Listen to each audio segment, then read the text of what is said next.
बिहार विधानसभा 2025 NDA में सिर्फ फुटअव्वल जारी।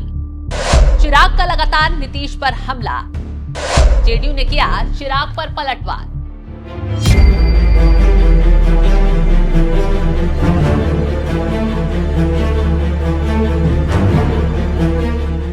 नमस्कार, आप देख रहे हैं न्यूज एक्सप्रेस। मैं हूं आपके साथ शबनम। बिहार की राजनीति में एक बार फिर वही चेहरा लौट आया है। तेवर वही, आवाज में वही तल्खी और ऐलान। इस बार पूरा बिहार जीतेगा। चिराग पासवान, जिन्हें कभी बीजेपी ने मोदी का हनुमान कहा था, जिन्होंने 2020 में जेडीयू को अकेले धूल चटाने की ठानी थी, अब फिर मैदान में है। लेकिन इस बार और भी खतरनाक बात यह है कि वो एनडीए का हिस्सा भी हैं और एनडीए को ही चुनौती भी दे रहे हैं। 243 सीटों पर चुनाव लड़ने का ऐलान, नीतीश कुमार पर सीधा हमला और अब अभिमन्यु बनाम अर्जुन का नया सियासी दंगल। बिहार का चुनाव मैदान महाभारत बन चुका है। सवाल सिर्फ चिराग पासवान की राजनीति का नहीं है, बल्कि सवाल ये भी है, क्या एनडीए इस झटके को सह पाएगा? 2020 का विधानसभा चुनाव जब चिराग पासवान ने लड़ा तो अकेले एनडीए से बाहर होकर, लेकिन हर सीट पर बीजेपी का नाम लेते हुए, हर रैली में मोदी का पोस्टर लगाए। उस चुनाव में एलजेपी को बड़ी कामयाबी तो नहीं मिली, लेकिन जेडीयू का एक ऐसा बुरा हाल हुआ कि नीतीश की कुर्सी डगमगाने लगी। अब 2025 में चुनाव आने वाले हैं और चिराग फिर वही तेवर लेकर लौटे हैं। पटना, दरभंगा, मधुबनी, आरा, सासाराम, हर रैली में चिराग का लहजा साफ है। बिहार में अराजकता है, हत्या, लूट और जंगल राज लौट चुका है और इसी भाषण के बीच उन्होंने ऐलान कर डाला है, एलजेपी रामविलास पासवान 243 सीटों पर लड़ी, यानी कि एनडीए में रहते हुए भी एनडीए को ही खुली चुनौती। एलजेपी का ये ऐलान सीधा जेडीयू की छाती पर तीर की तरह लगा है। जेडीयू चुप है, नीतीश कुछ नहीं बोल रहे हैं, लेकिन जेडीयू के प्रवक्ता और रणनीतिकार लगातार प्रतिक्रिया दे रहे हैं। नीरज कुमार, जो जेडीयू के सबसे आक्रामक चेहरे माने जाते हैं, उन्होंने एक बयान में चिराग का नाम लिए बिना तंज भी कस दिया और कहा, अभिमन्यु बनना आसान है, अर्जुन बनना मुश्किल है। इतिहास में नाम काम से लिखा जाता है, जिद से नहीं। यानी संदेश साफ है कि चिराग को समझाओ कि राजनीति रण है, यहाँ जो सिर्फ चक्रव्यूह में घुसा वो मारा गया है।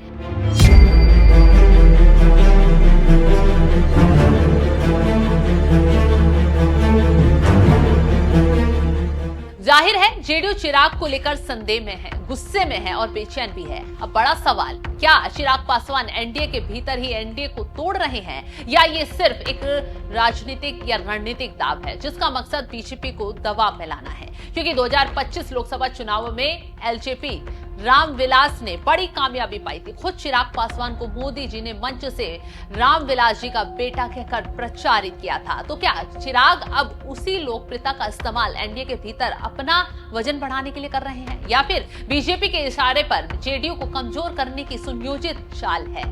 विश्लेषक मानते हैं 2020 में जिस तरह चिराग ने जेडीयू को गिराया, अब भी वही स्क्रिप्ट दोहराई जा रही है। अब जरा अभिमन्यु बनाम अर्जुन पर बात कर लेते हैं। चिराग के जीजा अरुण भारती ने बयान दिया था, चिराग इस बार अभिमन्यु की तरह चक्रव्यूह तोड़ेंगे, यानी कि वो संदेश था, महाभारत में अभिमन्यु ने अकेले योद्धाओं से लड़ा, वैसे चिराग भी अकेले बिहार की सत्ता से टकराएंगे। नीरज कुमार का जवाब आया कि अभिमन्यु चक्रव्यूह में मारा गया था। राजनीति में लड़ाई जिद से नहीं, रणनीति से होती है।